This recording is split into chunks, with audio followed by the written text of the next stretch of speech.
Right mga boss, tapos na natin install yung ating push start with remote dito sa ating Honda Jazz. Ayan, lock natin, unlock, right, tapos lock, long press natin yung may sign na trunk release ng 5 seconds pag i-start yung kanyang engine. Ayan. So ayan, nag-under ng kanyang makina. Tapos ngayon, papatayin naman natin. Gamit lang din yung kanyang trunk release, 5 seconds din ulit. Right. So right guys, ito yung lock, unlock,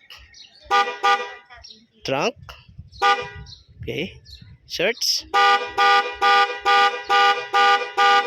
alright, engine start. So yun, mandar na yung ating makina. Then engine off, long press lang ulit. Alright. Yan guys, dito natin sa loob. Ayan, ito yung kanyang push start button. So ayan, pinag ka lang ng ECC, PC on, then apak preno, then start. Alright. Then sa pagpatay ng makina, ganun din ulit. Apak preno, then push start. Yan. Lock, unlock. So nagagamit natin siya kahit umaandar yung makina.